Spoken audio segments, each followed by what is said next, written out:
El mundo en compás espera a la que podría ser una solución a la crisis internacional por el extendido bloqueo del Estrecho de Hormuz. Tanto la administración Trump como los negociadores iraníes confirman avances, pero descartan la inminencia del pacto que reabriría el estratégico canal y permitiría sentar las bases para un nuevo acuerdo nuclear con el régimen iraní. Vamos en breve por el detalle de estas y otras noticias del día. Soy Jenny Pérez, aquí en Berlín. Destacamos. A esta hora las reuniones de los negociadores continúan en Qatar y China para desbloquear el Estrecho de Hormuz y abrir una ventana de 60 días para nuevas negociaciones sobre el programa nuclear iraní. El gobierno de Bolivia evalúa declarar el estado de excepción en pleno recrudecimiento de la violencia en La Paz. La prensa local informa de detonación de dinamita por parte de los sectores movilizados y del uso de agentes químicos por parte de los agentes del Estado. El Papa León XIV pide luchar contra el uso militar de la inteligencia artificial en su primera encíclica papal, un documento que también denuncia la desinformación y pide perdón por la esclavitud y los abusos sexuales ocurridos en el seno de la Iglesia.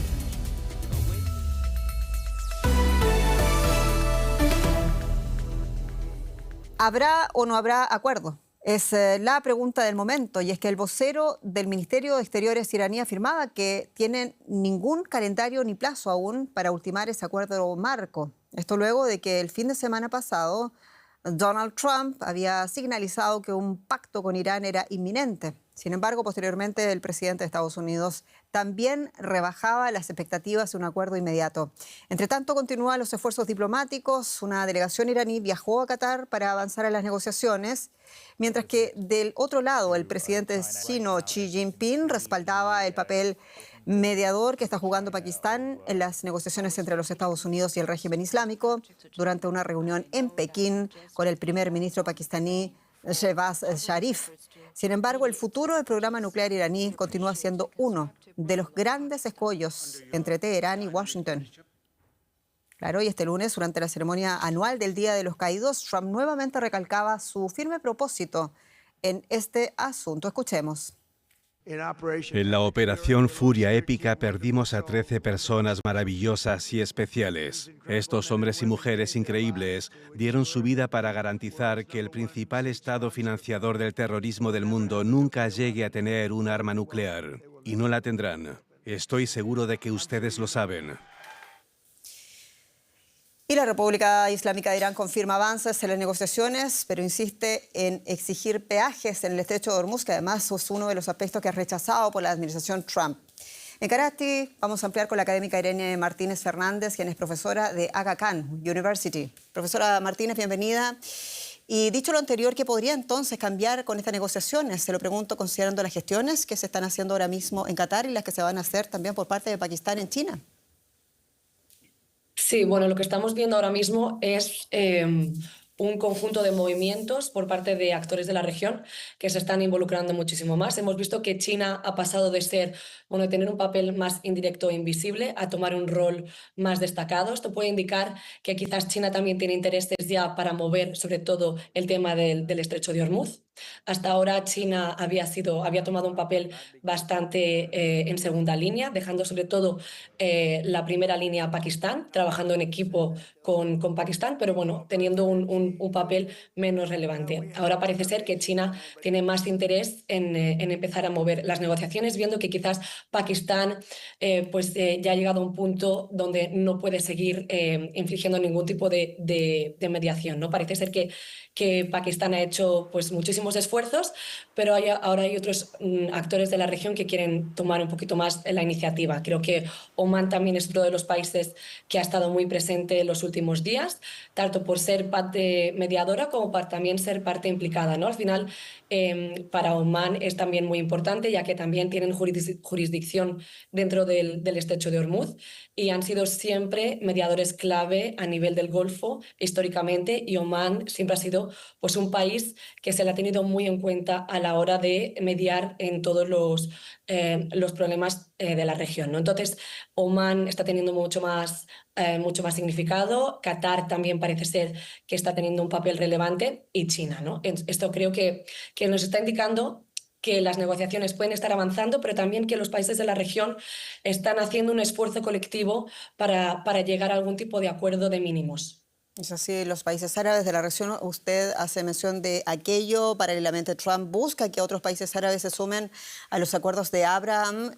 Y aquí la pregunta, después de todo, ¿cuánto podría ampliarse ese acuerdo que busca normalizar, recordemos, relaciones diplomáticas con Israel y el mundo árabe y también pacificar Medio Oriente?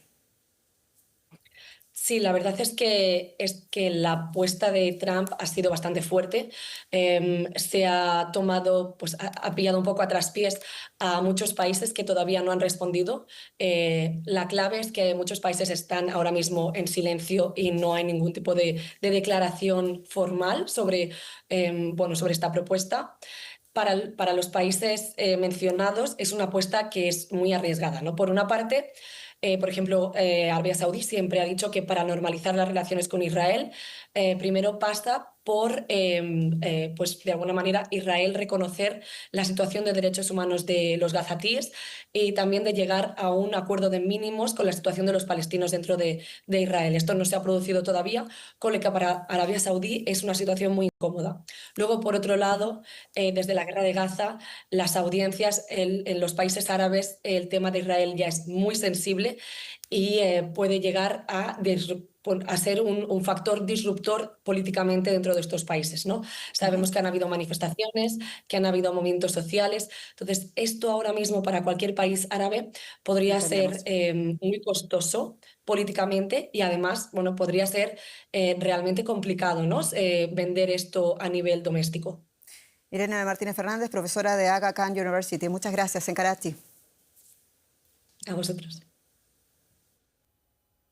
Y tema de nuestros titulares también, porque continúa ese cerco al gobierno boliviano por parte de organizaciones sindicales, sociales y cocaleras. En La Paz exige la renuncia al presidente Rodrigo Paz, quien asumió el mandato hace apenas 6 meses. Los manifestantes entran en la 4ª semana de conflicto y acusan al gobierno de inoperancia en las reformas prometidas y venderse a la alianza con los Estados Unidos. El oficialismo habla, en cambio, de un golpe de Estado en ciernes, orquestado por motivaciones políticas. Y es que el expresidente y actualmente prófugo de la justicia, Evo Morales, se sumó a las exigencias de renuncia presidencial. Hoy las manifestaciones en La Paz terminaron en hechos graves de violencia y enfrentamiento con las fuerzas policiales. La situación, claro, es crítica y el gobierno podría invocar el estado de excepción. Caos en las calles de Bolivia.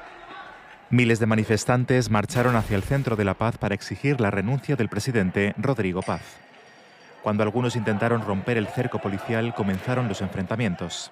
Sindicatos mineros, campesinos y organizaciones vecinales rechazan la política económica liberal del gobierno y responsabilizan a Rodrigo Paz por la crisis de combustible y el aumento del costo de vida. Ante ello, el Ejecutivo ha reaccionado.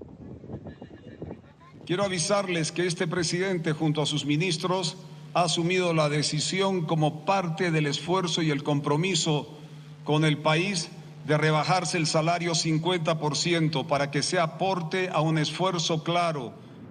El salario del presidente boliviano, equivalente a unos $3.450 mensuales, se reducirá a la mitad, pero las protestas continúan y los bloqueos mantienen parcialmente aislada La Paz. Los paseños estamos siendo presas, o sea, de grupos, de pequeños grupos que a su antojo nos están privando, o sea, de alimento. Esperamos, o sea, que el presidente Paz, o sea, tome las medidas, o sea, correspondientes. No es grato estar a merced de unos cuantos bloqueados, o sea, sin combustible, sin alimentos. Un maple de huevo que antes costaba 25, 15 bolivianos, ahora está en los 80 bolivianos. 30 huevos, 30. La carne está por los cielos. La gente que va a agarrar temprano y luego lo revende, están haciendo lo que quieren. ¿Y ellos quién les controla? Nadie. No sabemos hasta cuándo vamos a aguantar. El sector más afectado somos nosotros, y el sector, la clase media baja, el sector productor, no tenemos ni para comer a veces ya, y el gobierno no se está fijando en esas situaciones. Ante la escasez, el gobierno organizó puentes aéreos para transportar alimentos. Paralelamente, el expresidente Evo Morales, actualmente buscado por la justicia para ser juzgado y a quien el gobierno acusa de instigar las protestas, ha pedido la renuncia de Rodrigo Paz y la convocatoria de nuevas elecciones para evitar una mayor escalada de violencia. Mientras crece la presión política, el gobierno estudia declarar el estado de excepción para ampliar el despliegue de las fuerzas de seguridad. La oposición y organizaciones sociales advierten que la medida podría abrir la puerta a abusos y violaciones de derechos humanos, en un país todavía marcado por la violencia política de la crisis de 2019. Y naturalmente son horas difíciles en Bolivia, de las que queremos hablar con la periodista Gabriela Orozco, quien está ahora mismo en directo desde La Paz con detalles. Gabriela, difícil jornada en La Paz ante los graves hechos de violencia de hoy. ¿Qué tan cerca, te pregunto, está hoy el gobierno de Bolivia, del presidente Paz, de declarar el estado de excepción o de sitio que permite la Constitución boliviana en casos de excepcional gravedad? Hola, el estado de excepción es una medida que no se ha descartado. El mismo presidente ha declarado que todo tiene un límite.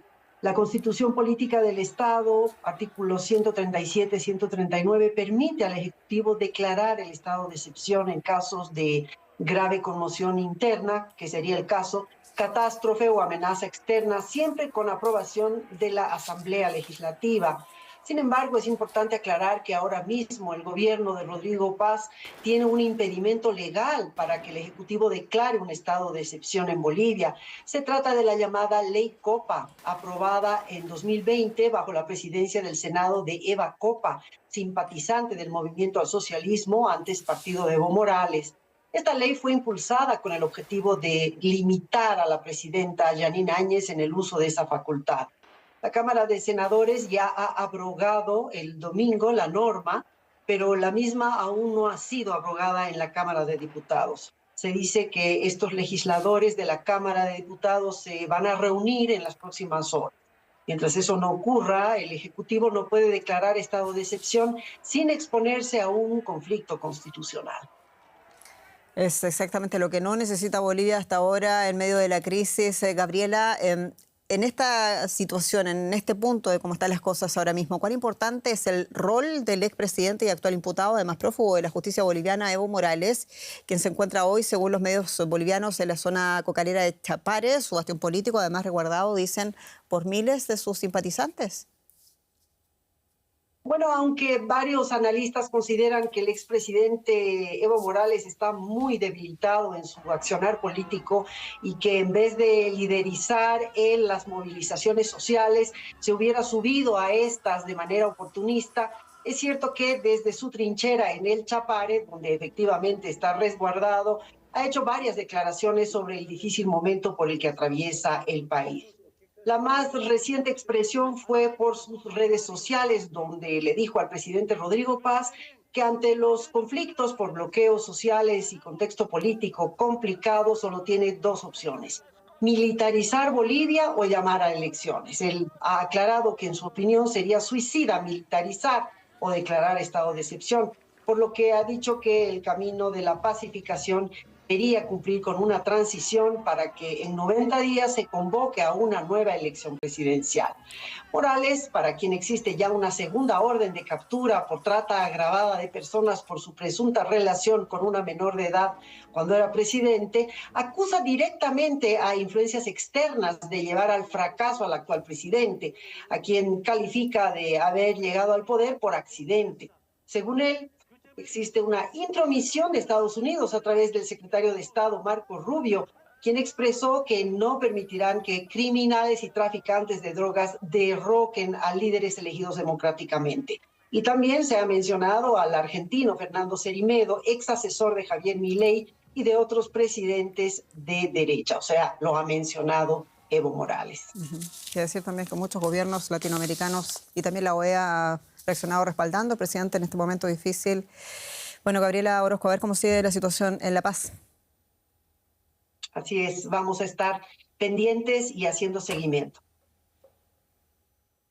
Y más noticias porque el presidente de Brasil, Luis Inácio Lula da Silva, anunció que inicia hoy un tratamiento preventivo de radioterapia, según el parte médico del presidente emitido en el hospital de Sao Paulo, donde lo están tratando. Se trata de un tratamiento complementario a la operación que le realizaron en abril, cuando le extirparon un carcinoma vasocelular.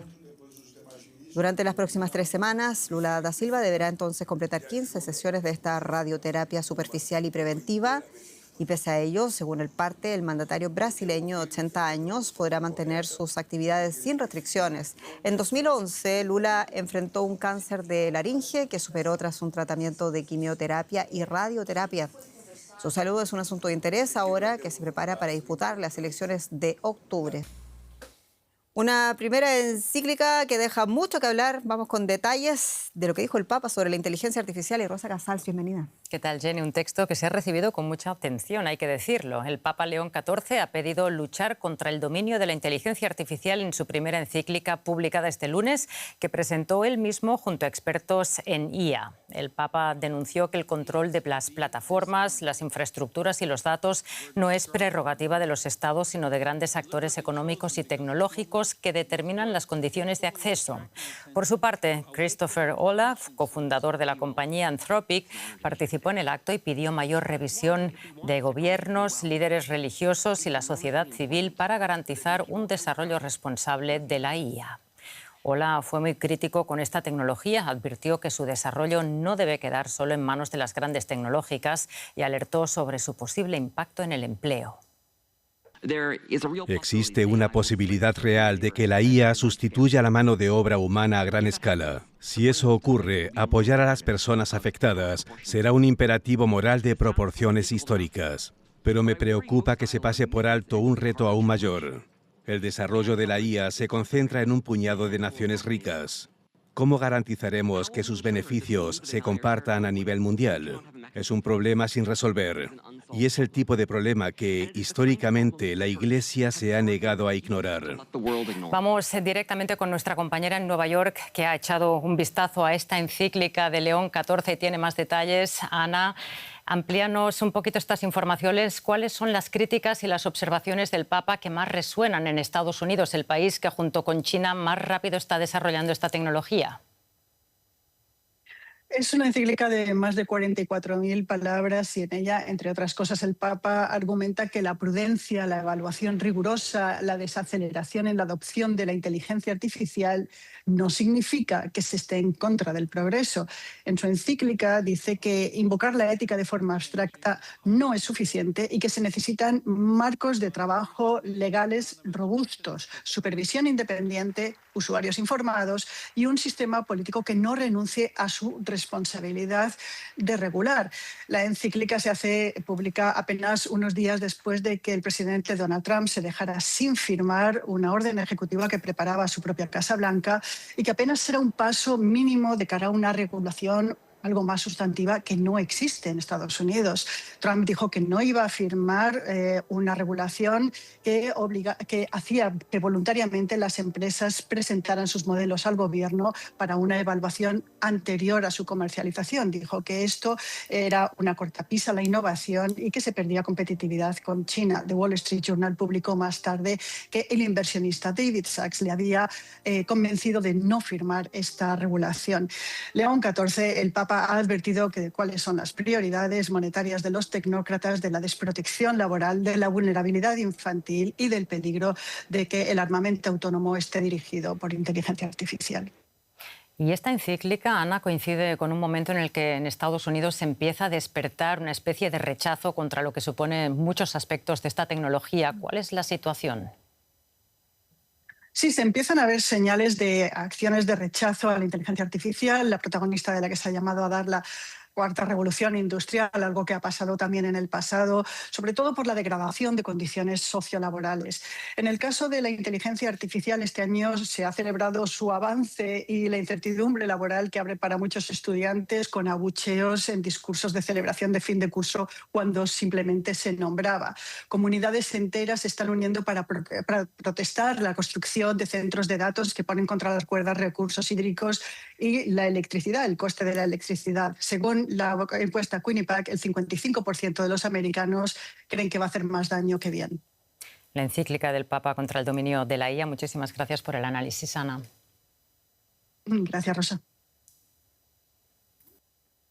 Y vamos a continuación con un resumen de otros temas económicos que también destacamos a esta hora. El consorcio chino Huawei anunció que en 5 años espera tener lista una tecnología capaz de igualar a los chips informáticos más avanzados de Occidente. Un nuevo proceso de fabricación permitiría producir chips con rendimiento similar a los occidentales en un contexto de restricciones de Estados Unidos a la exportación de tecnología para frenar a China. Los microchips ultra rápidos son clave para tecnologías como la inteligencia artificial y la conducción autónoma.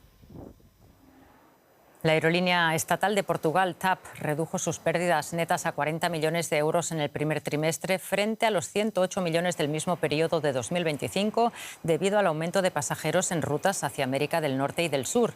La compañía advirtió sobre un posible incremento de los costes de combustible debido a la guerra en Oriente Medio, mientras Air France, KLM y Lufthansa compiten por adquirir cerca de la mitad de la aerolínea en proceso de privatización. Y hasta aquí la economía. Vamos con más noticias, Jenny. Con una preocupante en África, Rosa, porque en la República Democrática del Congo se han registrado al menos 220 muertes sospechosas por ébola. Según informó este lunes el director general de la Organización Mundial de la Salud, como es Tedros Adhanom Ghebreyesus, quien además confirmaba que este martes viajará al país africano para verlo en terreno. Tedros señaló que el país se enfrenta a una epidemia de ébola extremadamente grave y difícil, con 101 casos confirmados y 10 decesos, y pidió a los países vecinos que actúen de inmediato. La OMS dice que está intensificando las operaciones con carácter de urgencia, pero por el momento la epidemia avanza más rápido que la institución. La alerta se extiende a unos 10 países africanos, además de República Democrática del Congo y Uganda, en especial los países limítrofes. Y por otro lado, la OMS confirmaba 12 casos de hantavirus del brote del crucero Honbius. Un tripulante repatriado a Países Bajos dio positivo el viernes pasado. Es por ello que la semana pasada se desplegaban equipos de investigación médica para determinar si realmente hay poblaciones de ratón colilargo en Ushuaia. Este animal es el vector de contagio del hantavirus de los Andes. Daisy cuidaba una casa rural, pero en enero pasado su hijo Rodrigo, de 14 años, falleció por hantavirus. La mujer se mudó a la localidad de San Andrés de Giles por temor a otro contagio en el campo y para aliviar el impacto emocional de la pérdida, sobre todo de su hija. Se dormía a las 3 de la mañana llorando y se levantaba con el recuerdo de su hermano viéndole ahí en el campo todo el tiempo, haciendo juegos que ella hacía. Frente a los primeros síntomas, Daisy llevó a Rodrigo a un hospital local y el médico residente le recetó ibuprofeno y tratar la fiebre en casa. El caso se complicó y regresaron al hospital. Ellos no tenían todavía el diagnóstico porque le estaban haciendo los estudios, pero sí que el cuadro es bastante feo, que ya sus organismos no funcionaban y que ya empezaba a dañarle el corazón. El lunes, digamos, o sea, martes, miércoles, casi 3 días, él ya estaba consumido todo por el virus. El hantavirus de la variedad Buenos Aires de alta letalidad acabó con la vida de Rodrigo en 5 días.